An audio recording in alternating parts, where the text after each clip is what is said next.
Good evening, ladies and gentlemen. This is Dr. Bonsai, Dr. Bonsai's Meme Emporium, and I've got kind of an oddball. Saw this at my local Barnes and Noble, of all places, because that's been the chic thing that people have been doing lately. These board game companies have been doing lately.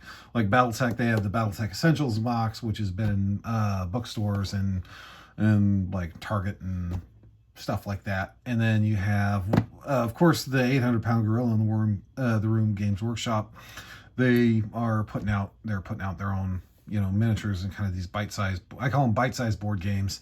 I kept seeing this. They keep putting out. I guess they're called teams or squads or whatever they're for it, and it's basically like a board game MOBA, for lack of a better, like an arena game, combat arena game. So you have, kind of the box here. It's $34.99 from the retailer. Everywhere else I see it online, up to and including Games Workshop's website, has this for $50, and I don't know. I don't know anything about this game, so I don't know. I couldn't tell you if that's a good value or not. But just based on what I'm seeing, the amount of cards and miniatures, I think $35 is a really good price point for this type of kind of micro game, if you will. So you have apparently you have the miniatures, which are just kind of plug and play, and then you have decks of basically like play cards that you just kind of plug and play, and then you move around the board and you sling dice at one another. So I don't know. We'll see. This might be a garbage game. People in the comments, let me know. So this is brand new. This actually didn't come in shrink wrap. It just had these little like round stickers that kept the board game, kept the lid on. And can I get it? Can I get it without tearing the side? Can I get it? Oh yeah, that's satisfying. Oh yeah, look at that. Like it was never there. Anyways, so that's a pretty hefty rule book for. Okay, so you have your kind of your cards and your game setup. You have your starting Iron Souls Condemner's hand. Jesus, GW, you gotta stop. You gotta stop with the made-up words, please.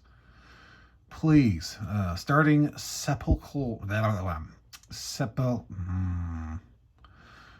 Boys, Skeleton Spooky Boys.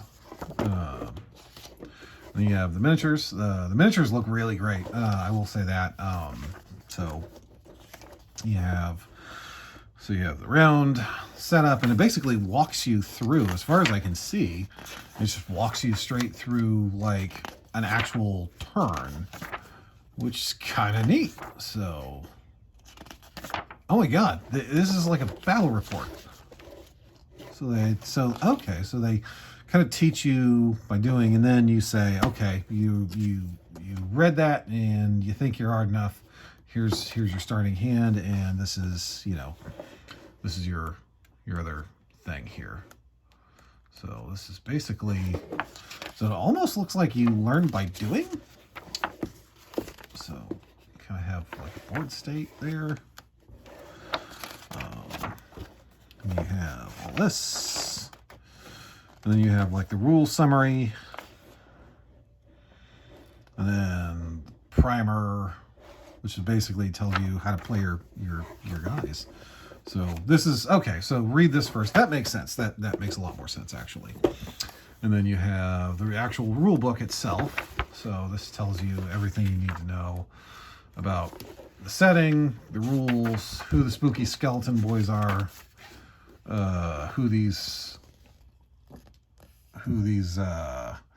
Iron Souls are.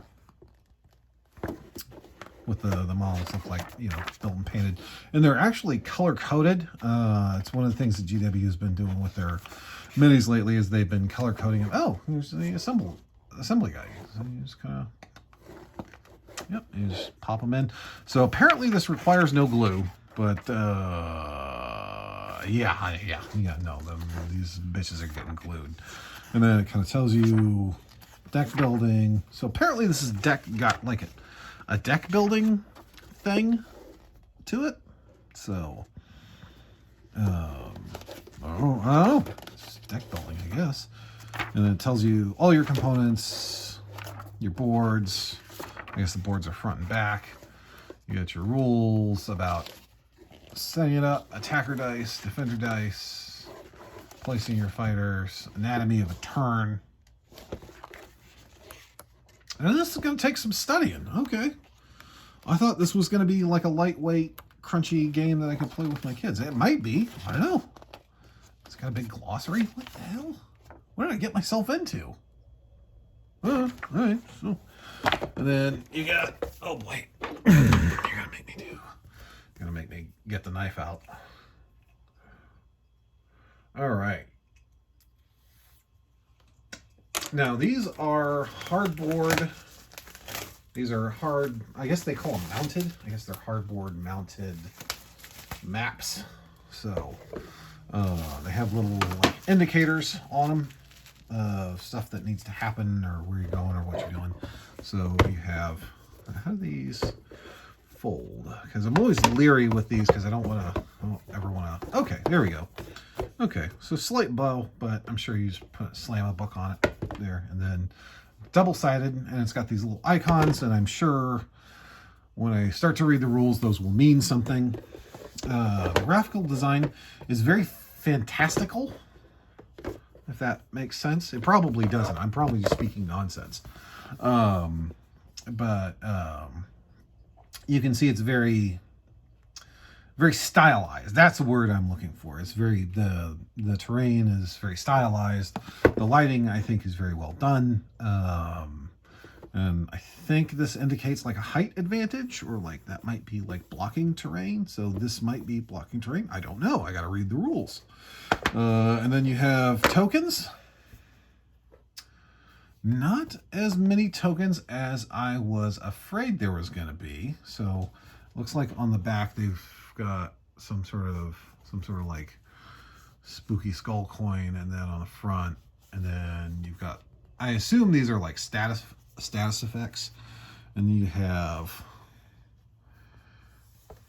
I don't know, a scatter effects, or I don't know, no clue what these are.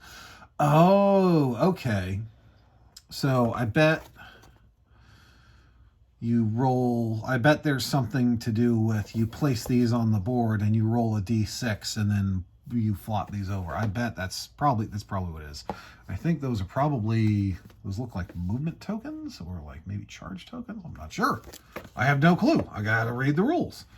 And then you have a second sheet, more of the same, more of these funky terrain effects. I don't know what that means.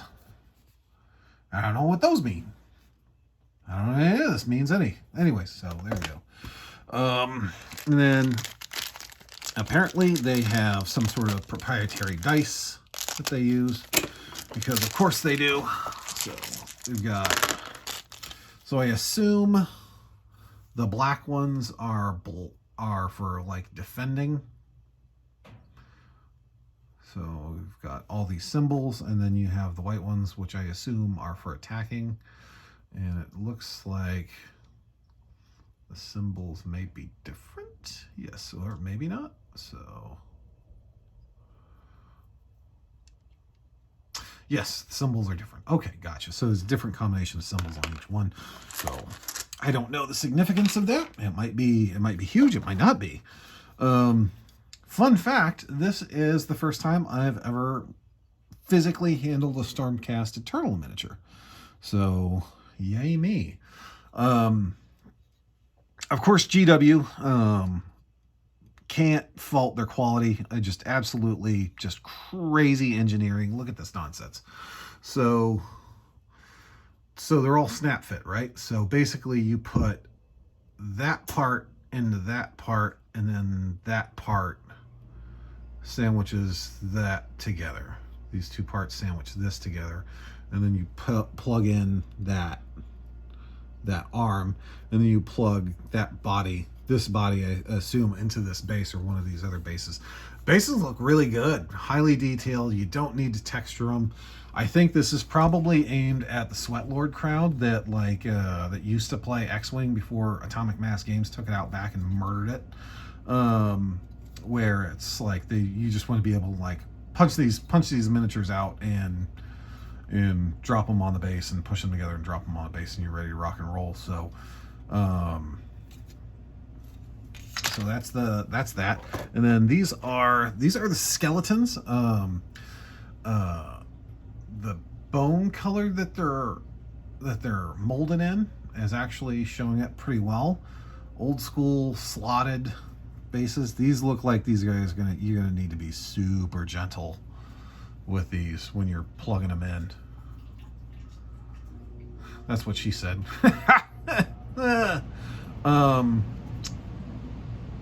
Yeah. So far they look really sharp. The miniatures look fantastic themselves. This guy in particular is just money. You have all these guys with just... It's amazing how they made these snap fit models appear incredibly dynamic. Like, it's really shocking how well this is done. So I'm actually kind of looking forward to like popping these guys together, because they don't look like they're going to be that hard.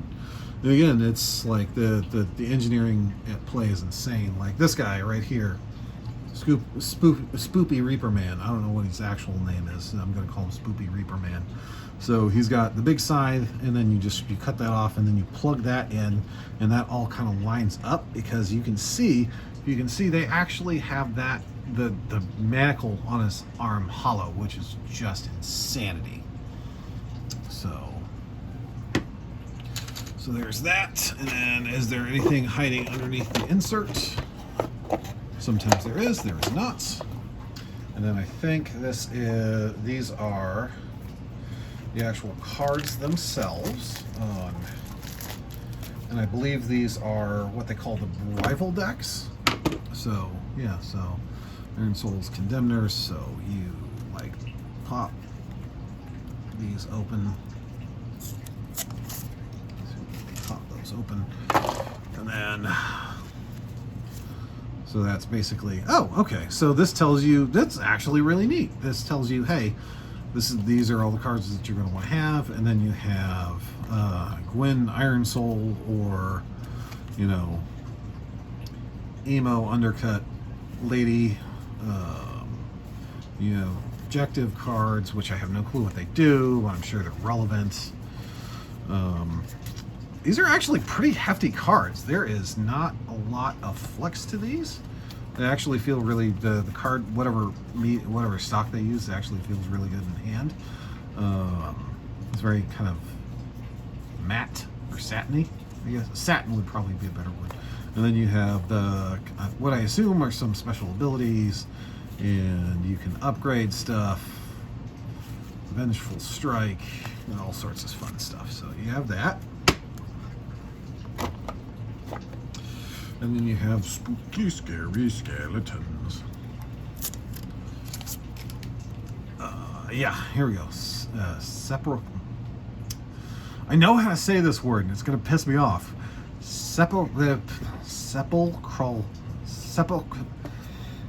Spooky Guard. Damn, bro. I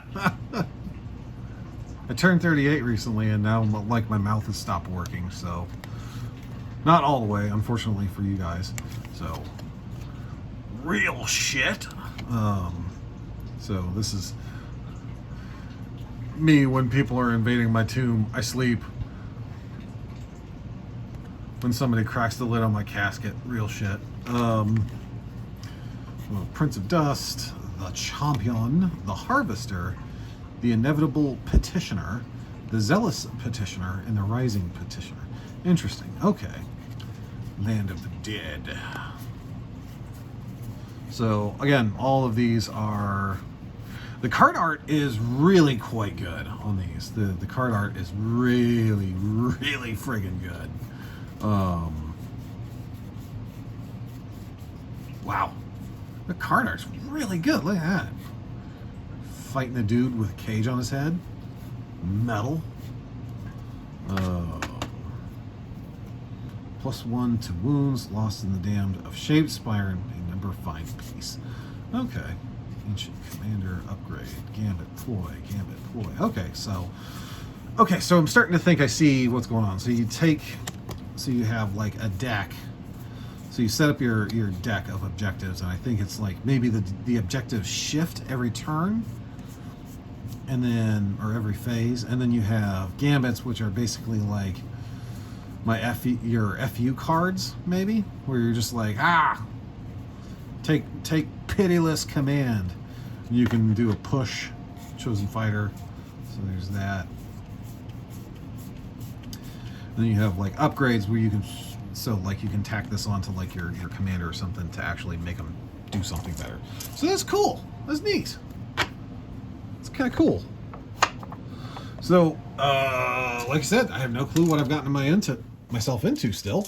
So hopefully this will be an interesting experiment, and I hope that I can at least if I can't make a play group but maybe this is just something I break out between friends, and that's fine. Sometimes you need a game like that. You just like, hey, I got this game. You want to throw some dice with some spooky, scary skeletons that send shivers down your spine. Look at that. But yeah, that's Warhammer Underworlds, the ultimate competitive miniatures game. Come on, GW, don't lie like that. Why are you lying? What? Ultimate miniature game. Get fucked, GW.